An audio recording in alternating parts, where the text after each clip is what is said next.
All right, and we've got one more from the Pumpkin Spice Rally. Welcome back to Out Motorsports. I am Jake, and this is the 2024 Maserati GranTurismo. Now, I drove one of these in LA late last year, but that was the Modena. This is the Trofeo, which makes more power. So I'm gonna take this one for a quick spin. Now, this is one of those other cars that we got thanks to some manufacturer support to help us run this event. And I was not the one driving it full time. My friend Dan was driving it. So he was one of the group leads. We're gonna get his thoughts later because he spent some time in it, but I'm also gonna spend some time in it right now and see how it goes. So let's go ahead and slip behind the wheel and hit the road. All right, so the Maserati GranTurismo Trofeo. Like I said, this is more power than the Modena, and I thought the Modena was plenty quick, but this is properly fast, I think. It is just, it's more than sufficient power paired to that 8-speed torque converter with the paddle shifters. I think it's a nice drivetrain pairing. Some people are probably gonna hate on the sound. It's that 2.9 liter twin turbo V6, and I think it's just a different state of tune is all they really have going to give it the extra power. I could be wrong, but this is just off the cuff impressions. Steering on these is fairly quick, it's fairly light. I think it's pretty accurate with a decent amount of feel and feedback to it for the type of car it is. You know, this is not gonna be a 911. This is more of a grand touring car that can get down and boogie a little bit if you ask it to. But I like it. I liked the gray one that I had before. I like this one too. I do like the paint color here substantially more. This is called Blue Nobile. I'm probably mispronouncing it, but it is just the most stunning navy blue. It's got like the most flake of any blue or dark automotive paint I've ever seen. It's stunning. I cannot, photos and videos don't do it justice, but it's just fabulous. And the one that I had before had a darker interior. I'm pretty sure it was black, and that I was not a fan of. This with the light cream interior just feels so much more airy. It feels honestly more luxurious and more closer to worth the price that they're asking for one of these. As far as how it handles, I think the suspension comes across at low speeds as a little soft, and then when you get it into higher speeds, actual road speeds, to me this is okay. I'm curious what Dan thinks, keeping in mind his daily driver is an Alfa Romeo Giulia Quadrifoglio. This does have adaptive suspension. It's got air suspension, so it goes up and down a little bit based on the drive modes. The shocks get stiffer and softer, all that good stuff. I think for what this is, it does a nice job. I just don't think it is as, you know, hardcore for performance as some of its rivals, and that's where I think some people are going to be complaining or critiquing, if you will. But I like these. My entire beef with them is the price point. The MSRP of this one, and granted it's got the fancy paint, but this one as it sits, the MSRP is $220,000, and to me that is quite a bit for a car of this, of what this is. But that aside, I generally like this for what it is. I think I'd feel more comfortable being excited about it at a different price point. So that is my take. Let's go over to Dan and see what he thinks. All right, so we're back at camp. This is Dan. I talked about Dan. So I told everyone that you daily Giulia Quadrifoglio. So like, what kind of level set with that? But you drove this for 2-3 hours today, leading a drive group. What are your thoughts on all of this? Definitely an improvement, generally, from the last GranTurismo. The fit and finish is much better.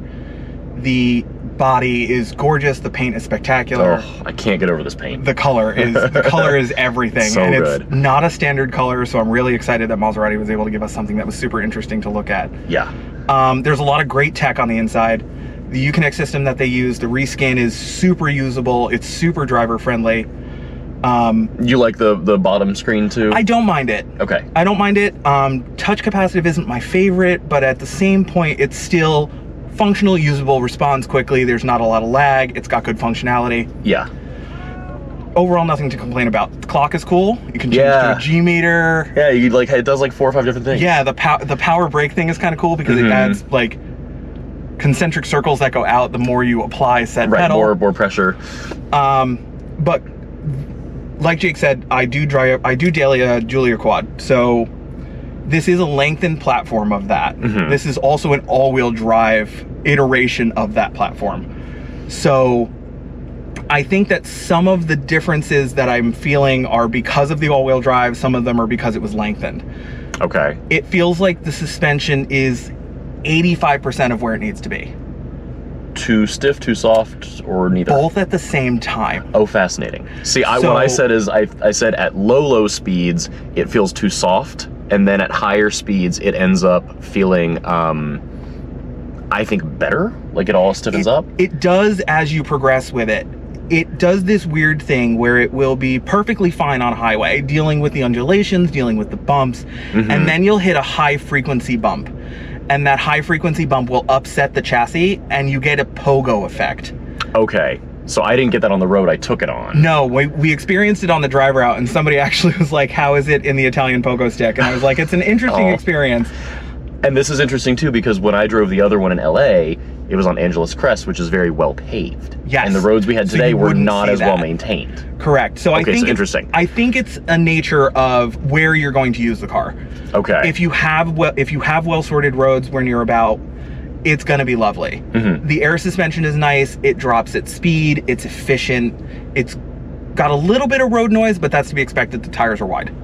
Wide and grippy. Wide and grippy. Yep. It handles very nicely. Overall, it's a really nice car.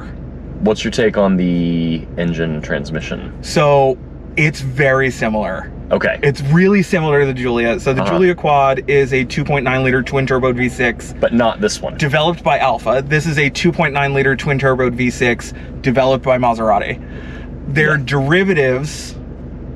Both not really of the Ferrari V8. Right.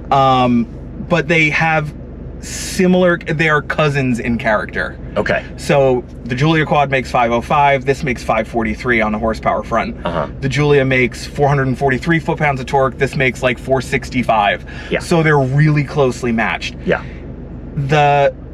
I think some of my hesitancy in like, would I recommend this car comes from the fact that I remember the 4.7 liter V8 of old. Okay, and see, I never experienced that one. The character that engine had and the noise and the match to the chassis was fantastic. This is, like I said, 85–90% of the way there. If they can find a way to get a little bit more emotion, and they try, because it makes good noises. Yes.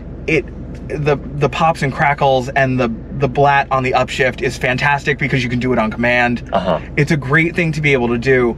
It's just, it would have that little extra something. It would have that je ne sais quoi, that something special that took this from a mind purchase to an emotion purpose. Totally.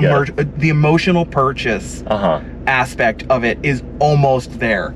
Yeah. But if you give somebody something like this with a V8 and the character of the V8 and the sound and the fury, even if it's got the check, and look, I drive an Alfa, checkered history notwithstanding, they are fantastic cars. I've never had an issue with the Alfa. This has been a wonderfully well-behaved partner. She's willing to dance. You might have to prod her a little bit. I mean, I am the same way. Yes, but at the end of the day, she is the belle of the ball. Yes, it's a stunning car. I'm very, I think I'm with you on this, with the mathematical purchase versus emotional purchase. I think that's a really great explanation of it. So thank you for sharing your thoughts. No problem. Thank all of you for watching, and we'll see you for the next one. See you next time.